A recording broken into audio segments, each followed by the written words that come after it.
according to the Zynga's website, 57 million games being played at any given moment, right? And also after 4 years of founding, you went public at a valuation of 7 billion, raising $1 billion. And what would you say, right now, so your viral growth at the time was maybe a Facebook platform, and how you kind of picked the thing that would be viral for those college students. But now you funded Playco, and also you invested in a bunch of companies. Would you say the driver for those viral growth has changed in the past decade? What would you say is the new driver for viral growth? Yeah, I mean, I think what we've seen is that the market for startups and just for consumer experiences is bigger than it's ever been. I mean, just to give you an idea, when we started Zynga, Facebook was 20 million users. When we IPO'd, Facebook was about 200 million users, and at this time, it just felt so big. I mean, it felt huge, and now Facebook has almost 3 billion users, I believe, and so there's been over 10x growth since then, and so. I think that the main thing that's changed is more people globally are all connected and part of these ecosystems now. And so on some level, you'd expect that anybody should be able to very easily play with their friends. Like, after all, we all have a phone, and we're all connected to the phone. And we have the app stores, and we have these ways of downloading and using great content. But it gets back to that point I was mentioning earlier, which is about friction. And this idea that for me to play with you, I need to convince you to go and play too. And one friction that we removed previously was the idea of spending money up front. And that was really important to make games that you could play with your friends. And another piece of friction that's now part of the problem in our view is this idea that you have to download these apps up front, and everything lives in the apps. And this is an experience that, although it's not as bad as going and spending $50 at a store, it's actually today, downloading apps is something that most people don't look forward to doing. Some of them are very large. They require you to connect to Wi-Fi. It takes time. You got to create a new account. It's sort of like this experience that we do it for the apps that we really are convinced that we need and that we want. But when it comes to trying out a new experience with a friend, something serendipitous, it really gets in the way. And so we feel like if you want to do something with a friend and convince them, hey, let's try this out, people don't usually do that with apps because it feels like too much work just to get started. Right. And so our insight is that, using technology that we've created, whether it be streaming or web-based technologies, we can create this experience where I can share you something, and when you tap it, you're immediately jumping into an interesting experience with me that's fun.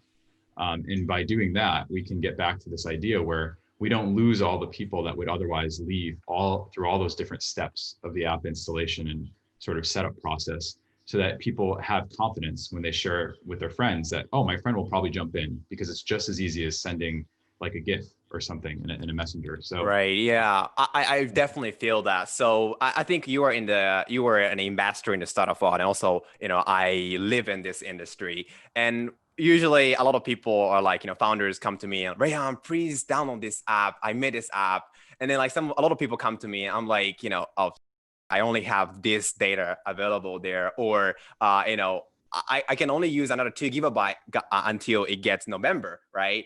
But if you don't have to actually download app, I think, that will definitely remove a lot of friction.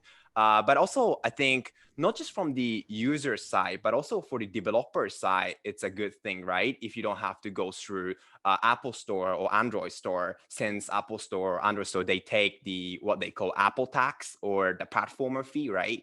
And I believe the Zynga, in the beginning, Zynga, people on the Facebook platform, you could just download things from Facebook, but Facebook started to charge fee for those people that's making money on the Facebook platform, and that was maybe one of the reasons why Zynga Zynga's growth kind of plateaued.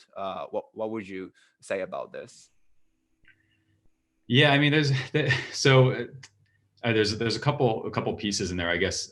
Sure. One, Sorry. Yeah. no problem at all. There's a lot of interesting things to talk about here. One is, I would say, for us, some people in the past have thought about like web technologies as a way of sort of getting around the idea of paying what they call an app store tax. Like, from our perspective, like being able to easily engage with users in a way where they can spend money if they enjoy our products is really important to us. Absolutely. And I think like it's important to us that it's a good experience for the users.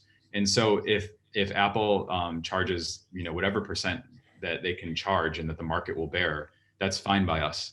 And we're not trying to build this technology as a means of getting around any sort of payments infrastructure, because we think it's really about the experience we're trying to create. And I think that Apple's part of that experience and Google's part of that experience. The payments platforms they create they provide a lot of value because they make it very easy for users to participate in these types of small transactions. And whether or not whatever the appropriate fee is sort of like above my pay grade. But we're just working with them because we think they help us monetize these users in a way that's good for everybody. I guess on the Zynga side, what's interesting about that story is like we started building games on the Facebook platform, and Facebook didn't really anticipate that games were going to be one of the main uses of the platform. And it sort of seems obvious in hindsight, but if you look at the original announcement, there wasn't much talk of games or any really. And this whole idea that people would go and spend money inside of games was also a totally new idea. So that wasn't mentioned at all. And so we had to go and build the infrastructure and the design for games for people to even go and do this. And so because it didn't exist, we built it, and then we got better at it and better at it.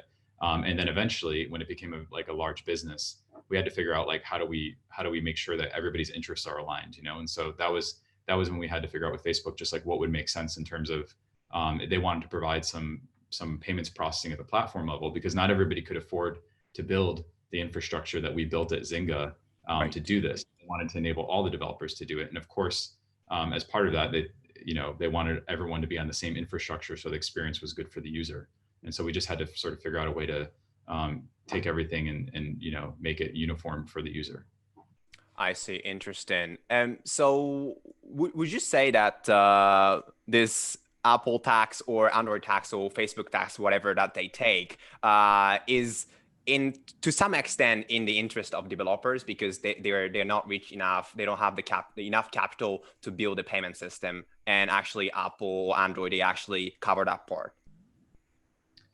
Well, I mean, I think that it's the thing about that, the payments processing fee is that there are a lot of implied services that are rolled into that payments processing fee. So like it's, you're paying for Apple to check the security and the quality of all these apps that are being published in the App Store that aren't your app. Maybe there are a bunch of apps that don't get any revenue at all. And these transactions are paying for all the quality assurance that's happening across the whole ecosystem. And, just these other sorts of distribution around the downloads and all these other things that are sort of rolled up into these costs. And so I think what makes it a bit complicated is if you look at a company like a Stripe or a company that's in the business of processing payments, their fees are much lower, right? Because they're just only really processing payments in most situations. And so from that perspective, it's easy to look at a 30% rate and say, wow, that seems kind of high. But then there's all these other services that are sort of bundled with that. And I think that ambiguity has left a lot of room for argument. And that's why you're seeing people say like, what is the fair fee? And, I think, like I said before, like, I don't really know. And who knows, like, we'll just have to see over the next few years how it shakes out.